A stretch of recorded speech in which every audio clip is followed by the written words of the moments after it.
दोस्तों, आज हम जानेंगे कि हम पाकिस्तान से बांग्लादेश को कैसे अलग किए। हम उस समय दुनिया की सबसे आधुनिक तकनीकी वाला जो जहाज़ थी पाकिस्तान को PNS काजी, उसको कैसे मार गिराया एक खराब जहाज़ के साथ, और हम विश्व रिकॉर्ड बना दिया। यानी पाकिस्तान हमारे सामने 93,000 सैनिकों के साथ आत्मसमर्पण कर दिया था। तो ये पूरा मामला आज वीडियो के में देखेंगे, और जब आप पूरा इस वीडियो को देखेंगे तो आपको अपने सैनिकों के ऊपर गर्व का अनुभूति होगी। दोस्तों, अगर आप हमारा चैनल को सब्सक्राइब नहीं किया है तो कृपया सब्सक्राइब कर लीजिए, लाइक कर लीजिए, ताकि मेरा आगे वाला वीडियो आपको सबसे पहले मिलता रहे। तो हम बात कर रहे हैं कि हम कैसे पाकिस्तान को बांग्लादेश से अलग किए, यानी क्या कारण था कि पाकिस्तान से टूटकर बांग्लादेश अलग हो गया, ये बात को हम जानेंगे। तो सबसे ज़्यादा जो महत्वपूर्ण इसमें भूमिका थी, पश्चिमी पाकिस्तान और पूर्वी पाकिस्तान में मतभेद अलग थे, जाति पाति का भेदभाव था, रहन सहन का भेदभाव था और भाषा का भेदभाव था। सबसे ज़्यादा जो था भाषा का भेदभाव था, क्योंकि पश्चिमी जो पाकिस्तान था उसमें उर्दू बोली जाती थी, और जो पूर्वी पाकिस्तान था इसमें सबसे ज़्यादा जो लोग थे वो बिहार और बंगाल से गए हुए थे, इसलिए यहाँ पर सबसे ज़्यादा बंगाली बोली जाती थी। और पश्चिमी जो पाकिस्तान वाले थे वो सोचते थे कि पूरा पाकिस्तान में उर्दू बोला जाए, लेकिन पूर्वी पाकिस्तान के जो लोग थे स्वीकार नहीं किए और वो सोचते थे कि हम बंगाली में बातचीत करें, यानी हमारा जो भाषा हो उर्दू और बंगाली दोनों हो। इसके कारण ज़्यादा मतभेद हो गया था। मतभेद इतना ज़्यादा बढ़ गया था कि जो पश्चिमी पाकिस्तान के लोग थे इनको अछूता समझते थे, क्योंकि जो पूरी सत्ता थी वो पश्चिमी पाकिस्तान से चलती थी, चाहे सैनिक सत्ता हो चाहे राजनीतिक सत्ता हो, वो पूरा पश्चिमी पाकिस्तान से चलती थी, जिसके कारण पूर्वी पाकिस्तान को लोग तुच्छ समझते थे। ये इतना मतभेद बढ़ गया कि 1971 में एक नया पार्टी का गठन हुआ। इसके जो मेन संचालक थे शेख मुजीबुर रहमान, उसने एक अलग पार्टी बनाई और उसने एक घोषणा किया कि हमारा एक अलग देश होना चाहिए, जिससे चलते पश्चिमी पाकिस्तान के लोग चिढ़ गए, घबरा गए, और उसने अपना सैनिक को भेजकर शेख मुजीबुर रहमान को गिरफ्तार कर लिया। यह देखकर पूर्वी पाकिस्तान में और अफरा तफरी मच गई, धरना प्रदर्शन बढ़ गया। लास्ट में मजबूर होकर पश्चिमी पाकिस्तान को शेख मुजीबुर रहमान को छोड़ना पड़ा, और 1971 में एक चुनाव हुआ जिसमें वो भारी मतों से विजयी हो गए।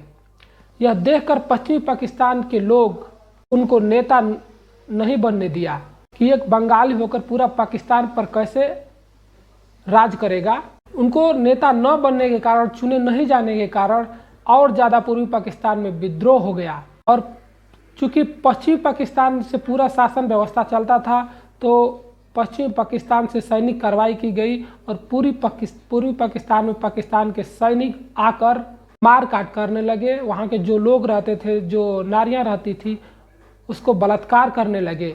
यह देखकर पूर्वी पाकिस्तान के लोग भागने लगे और भारत में आके शरण लेने लगे। यह देखकर हमारी जो प्रधानमंत्री थी इंदिरा गांधी सोची कि कैसे भी इसको शांति किया जाए और पाकिस्तान को एक नया बांग्लादेश बनाया जाए। इसने सैनिक कार्रवाई करने के लिए सोचा, इसलिए उसने जो हमारा पश्चिमी पाकिस्तान था उसमें थोड़ा सैनिक रखा लुंगीवाली में, और पूर्वी पाकिस्तान में ज़्यादा सैनिक भेजा। यह देखकर जो पाकिस्तान के जनरल लेफ्टिनेंट गवर्नर थे काजी, उसने लुंगी वाले में आक्रमण कर दिया। लुंगी में आक्रमण करने का नतीजा ये हुआ कि उनके भारी भरकम सैनिक, यानी कहा जाता है कि 28,000 सैनिक लेके जब लुंगी वाले में आक्रमण किया, तो उस समय लुंगी वाले में सिर्फ हमारे पास 120 सैनिक थे। लेकिन प्लान से काम हुआ और रात में हमारे जो आर्मी सेना थी उसने उसको रोक दिया। दिन में आकर एयरफोर्स ने उसको धुआं कर दिया, यानी मार कर भगा दिया। कुछ लोग तो मर गए, कुछ लोग जान बचाकर भाग गए। जो लोग जान बचाकर भाग गए उनसे बोला गया कि अपने सैनिकों को ले जाए, लेकिन वो लोग डर के मारे लेकर नहीं गए और गिद्ध आकर खाए। इसके बाद 5 तारीख नेवी की बारी थी। 5 तारीख की बात है, नेवी जाके कराची में धड़ाधड़ जितनी भी पाकिस्तान की नेवी शिप दिखती थी सबको उड़ा दिया, कराची बंदरगाह को खंडहर बना दिया। यह देखकर पाकिस्तान को खलबली मच गई। उसने सोचा कि अब तो भारत पूर्वी पाकिस्तान पर हमला कर रहा है, यानी सहयोगी कर रहा है, क्योंकि पूर्वी पाकिस्तान में एक पार्टी जो शेख मुजीब रहमान की पार्टी थी, उसके एक गुट था, मुक्ति वाहिनी एक सेना तैयार हो गई थी जो कि पाकिस्तान की पूर्वी पाकिस्तान में लड़ रही थी, जिसकी सहायता कर रहा था भारत। पाकिस्तान सोचा कि पहले किसी तरह जो हमारा भारत का शिप है उसको डुबा दिया जाए, विक्रांत को। तो उसने विक्रांत को डुबाने के लिए अपना उस समय के सबसे आधुनिक तकनीकी वाला शिप जो अमेरिका द्वारा पाकिस्तान को दिया गया था, PNS काजी, उसको भेजा विक्रांत को डुबाने के लिए। यह भारत को भनक लगी, भारत को यह चिंता हो गई कि क्या करें, क्योंकि PNS काजी को मार गिराने के लिए एक हमारे पास शिप थी जिसका नाम था INS राजपूत, और जिसका इंजन खराब हो चुका था और वो विशाखापट्टनम में रिपेयर के लिए रुका हुआ था। इंदिरा गांधी सोची कि क्या किया जाए, ये तो मार के विक्रांत को गिरा देगा, क्योंकि एशिया का सबसे बड़ा उस समय जो विमान था हमारे पास विक्रांत तो था। अगर यह डूब जाता तो पाकिस्तान हम पर हमला कर देता है। तो एक प्लान बनाया गया और चारों तरफ अफवाह फैला दिया गया कि विक्रांत अब विशाखापट्टनम में आ रहा है। न्यूज का सहारा लिया गया, टेलीफोन का सहारा लिया गया और सबको अफवाह फैलाया गया कि विक्रांत अब विशाखापट्टनम में आ रहा है। सैनिकों के लिए खाने का सामान ले जाने के लिए, लड़ने के लिए हथियार ले जाने के लिए आ रहा है। और यह बात पाकिस्तान को भनक में लग गई कि अब विक्रांत विशाखापट्टनम में आ रहा है, और उसने यह बात को समझ नहीं पाया और वो अपना जहाज था वो विशाखापट्टनम की ओर मोड़ दिया। यह बात पहले से भारत को मालूम चली थी, इसलिए उसने जो हमारे पास राजपूत था, INS राजपूत, वो तैयार था कि कब आए और हम उसको मार गिराएं। तो आधुनिक तकनीकी से लैस जब पनडुब्बी हमारे पास आई, उससे पहले हमारे पास जो तैयार था INS राजपूत, उसको मार गिराया, उसको डुबो दिया। अब पाकिस्तान का माथा चकरा गया, अब क्या करें। अमेरिका भी खलबला गया कि ये कैसे मार दिया हमारा इतना आधुनिक पनडुब्बी को। पाकिस्तान भागकर चला गया अमेरिका में और वहाँ पर यह मुद्दा उठाया सिक्योरिटी काउंसिलिंग में। अमेरिका उसका साथ दिया, लेकिन रूस हमारा साथ दिया, उसने वीटो कर दिया और यह रद्द हो गया। फिर इसके बाद अमेरिका उसकी सहायता करने के लिए अपना सैनिक को भेजा, यानी 7वां बेड़ा बंगाल की खाड़ी में भेजा, और अपने जो साथी देश थे, ब्रिटेन थे, और कई देश को पाकिस्तान की सहायता के लिए भेज दिया। अब हमारे से बहुत बड़ा अमेरिका का जो 7वां बेड़ा था वह हमारे जहाज को डुबाने के लिए चला। अब हमारे प्रधानमंत्री को चिंता हो गई कि हम क्या करें।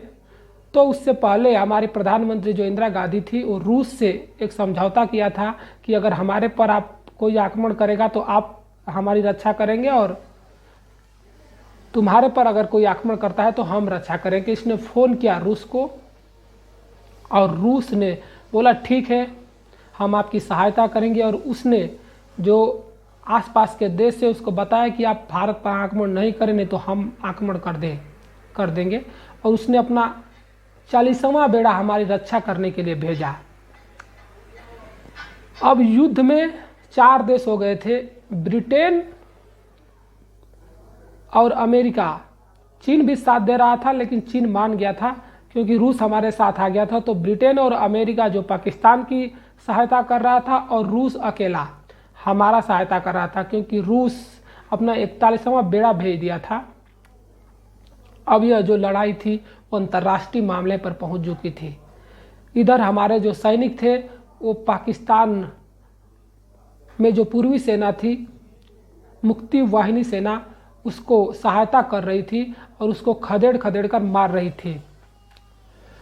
अब हमारी जो सेना थी उसने वहाँ के गवर्नर का घर को उड़ा दिया।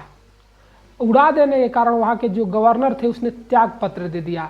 एच मलिक को त्याग पत्र देने के बाद में पाकिस्तान पूरा डर गया। इस पर मनोवैज्ञानिक दबाव बनाने के लिए हमारा जो लेफ्टिनेंट कर्नल थे निर्मल सिंह अरोड़ा, उसने ढाका पर एयर ड्राफ्ट करा दिया सैनिकों का। इसमें एयर ड्राफ्ट में सैनिक कम थे बल्कि पुतला ज़्यादा था और बीबीसी न्यूज ने इसको प्रसारित कर दिया। यह बात पाकिस्तान में आग की तरह फैल गई कि भारत ने 5000 सैनिक ड्राफ्ट करा दिया है और पाकिस्तान को सैनिकों के भारत वाले घुस घुस कर मारेंगे। अब हम सोचे कि आर पार की लड़ाई हो जाए ताकि जल्द से जल्द युद्ध को ख़त्म किया जा सके। और फिर हमारा गवर्नर ने काजी साहब को एक संदेश भेजा कि आप 30 मिनट के अंदर जल्द से जल्द सरेंडर कर दें, नहीं तो हम अपनी लड़ाई 10 गुना तेज कर सकेंगे।